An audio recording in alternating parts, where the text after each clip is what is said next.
Alright, going to take a look at the targets from today's range visit. Go ahead and cover up the name of the range. Ever since the move I have been going to a couple different ranges. This is one I've been going to for quite a bit, but I'd say half the time they treat me really well, and other times they treat me like dirt, and today was a little bit of both, so I just don't feel like giving them any credit for my visit. So anyway, here are my target.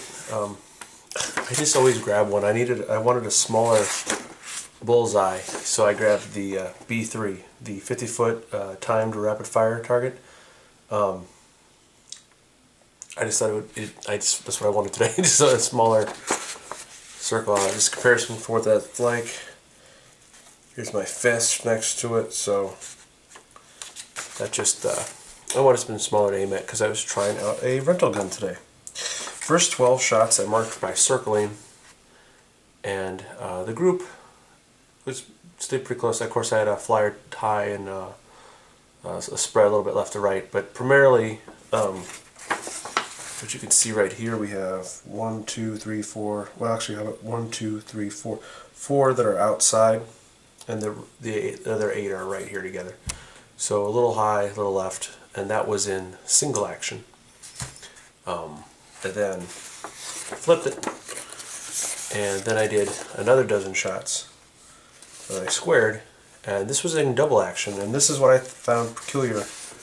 It makes it a little hard to see down here. Maybe I'll get the other target behind it. There you go, it's a lot easier. I shot a lot better double action. Double action, I have 1, and then there's 2, 3, 4, 5, 6 that are in the white, but this one hits it, so black, white, whatever. So it's 1, 2, 3, 4, 5, and 6. So actually, the center mass groupings are fairly close to size, but I had the same point of aim. I was holding with the front blade edged right on the edge of this black line, so splitting the difference in the black. That's where I put the top or the front sight post. So it's a range gun. So and it was filthy. It was filthy, and they told me that. I said I didn't care. I just wanted to shoot that particular revolver. But also you notice double action. I was going high an inch and over an inch maybe. So it's just 1 inch up, 1 inch over, more or less. Double action.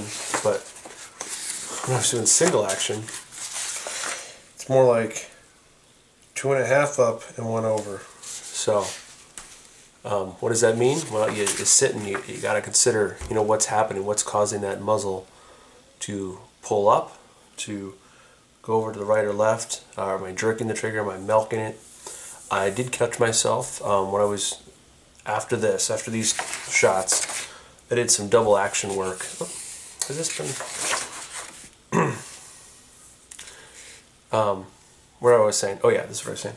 After my initial shots, I was doing some single-handed shooting, and I caught myself doing that, milking the trigger. And maybe it's because I've been holding it up for a while. It's a heavy revolver. Maybe I don't really have a particular reason why, but I developed that habit on the rental gun anyway. So wanted to show you that, and why bother keep your targets, because then you can kind of look at your progress. This is just renting the gun first shots. This is what it shoots of an old beat up gun that was filthy. So yeah, and I got some pictures that I've been showing you and will show you of the range trip. Give you my overall impressions of it as well. For the visit, I used these 38s there, Remington UMC 38s, 130 grain. Looks something like that. I don't know, thought these went well. It's hard to evaluate when you're just using a rental gun. I don't have anything to go off, but I kept all my shells. I think one of the reasons that rental gun was so filthy, this one's a good example, as is this. I can show you that.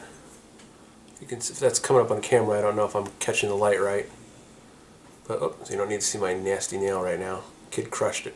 Look how dark that is. There's a lot of carbon that was coming out this gun, and I know revolvers, yeah, revolvers do that. I don't know if that's showing up. There you go. And on particularly the one side. And I know revolvers have a lot more carbon that goes out the cylinder as well, from the forcing cone area, but the gun was just so filthy when I got it. And it had been shot really hard that day and was in need of some bad cleaning. But, you know, still very much handled well. Functioned reliably. Shot this full metal jack. These, yeah. Well, I didn't say, I didn't tell you, but yeah, they were full metal jacket. And they just fired flawlessly in the revolver.